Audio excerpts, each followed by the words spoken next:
Oi! Então, dessa vez eu decidi ler aqui esse artigo nomeado O Caminho Libertário para o Igualitarismo. Esse artigo ele foi escrito pelo David S. D'Amato. Ele foi escrito aqui no caso originalmente no dia 14 de novembro de 2014. Ele foi traduzido aí 3 dias depois, dia 17 já de novembro de 2014, pelo Eric Vasconcelos, também aqui para o site do CAIS, o Center for Stateless Society. Então, sem mais delongas, começarei a leitura aqui desse artigo.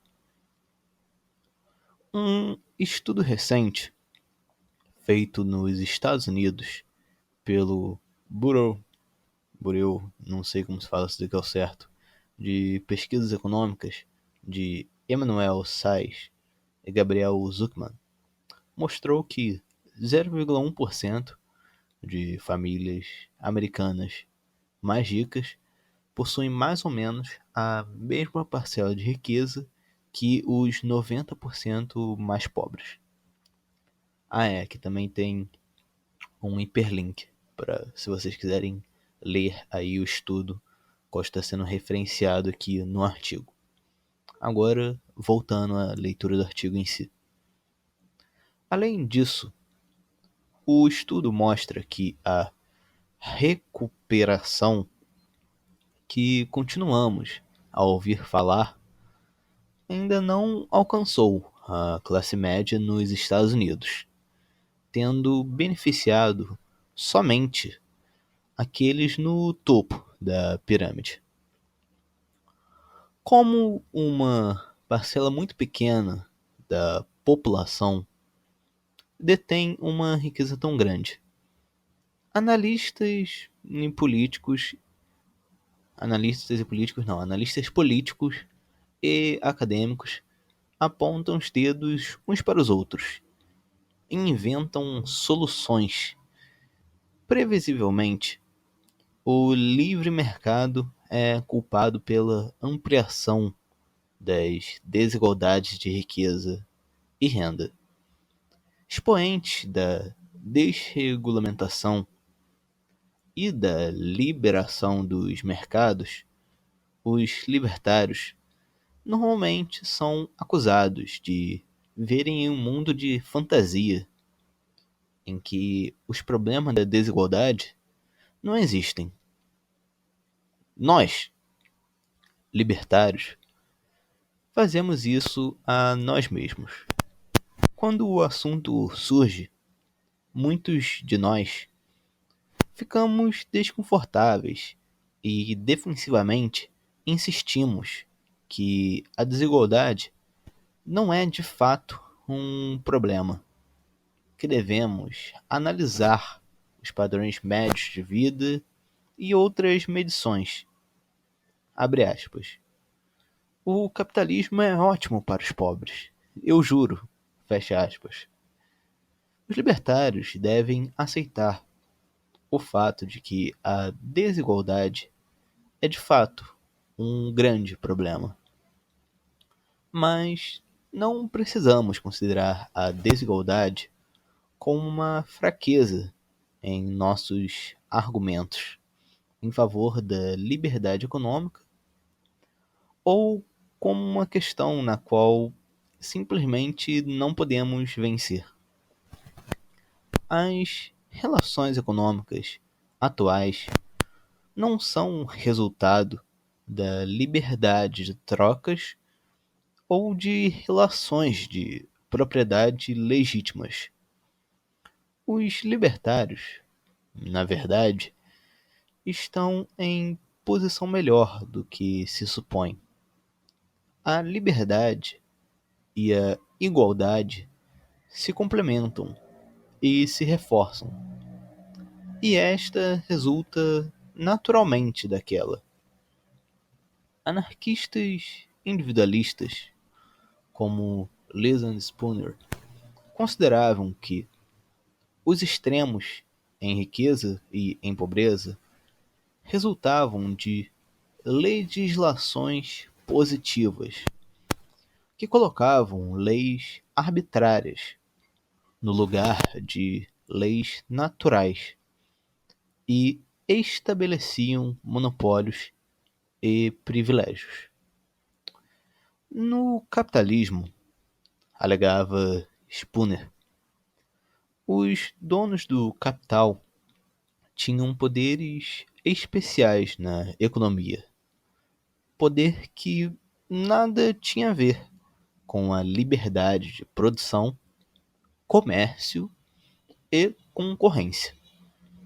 Holisticamente, a intervenção estatal redunda em benefícios aos ricos e politicamente conectados, as elites econômicas, com acesso especial àqueles que escrevem e implementam as regras a que estamos sujeitos.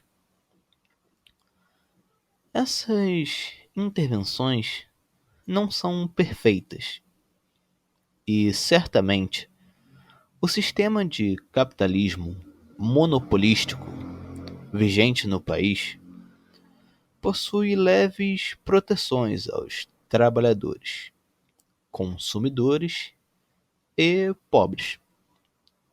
Essas medidas, porém, não comprometem o propósito fundamental da intervenção estatal: desapropriar os proprietários verdadeiros e deixar a maioria à mercê de seus empregadores. O propósito histórico da intervenção estatal, em suma, é a luta de classes permanente. O uso do poder estatal para isolar uma aristocracia econômica.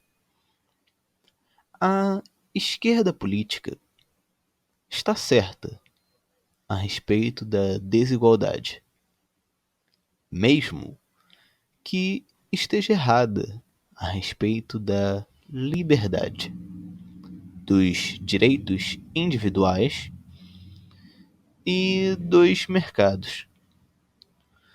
Os anarquistas de mercado lutam em favor tanto da liberdade quanto da igualdade, defendendo uma sociedade sem Estado, na qual a lei máxima é a igualdade de liberdade e autoridade. A concorrência aberta e genuína é uma força de dissolução e dispersão. Os libertários devem parar de inventar desculpas para as gritantes desigualdades atuais, como se tivéssemos chegado neste ponto através de um regime laissez-faire e de soberania do indivíduo. Então, é isso. Esse foi o artigo escrito pelo David S. Yamato, aqui para o site do CAIS, o Centro para uma Sociedade Sem Estado. Aqui também tem o arroba do David S. Yamato, para se vocês quiserem ver ele lá no Twitter, é arroba dsdamato. Como eu falei, esse artigo aqui também foi escrito pelo Eric Vasconcelos, faz aqui a leitura de vários artigos do CAIS, ainda mais esses assim mais antigos, tipo de 2014 e tal. Já li aqui vários artigos traduzidos pelo Eric. Na verdade, aquela primeira palavra que eu estava confuso, eu acho que é bureau. Bureau. Ok. Parece ser francês. De qualquer forma, o código do Kuai TikTok estará aí como de sempre. Eu venho aí deixando o código do TikTok Kuai para, se vocês quiserem, entendeu? Ajudar o canal aí de alguma forma. Link desse artigo, logicamente, estará na descrição. como eu falei, a pesquisa que no caso ele estava tratando tem um hiperlink já no próprio artigo. Espero que todos tenham gostado da leitura desse artigo e até mais.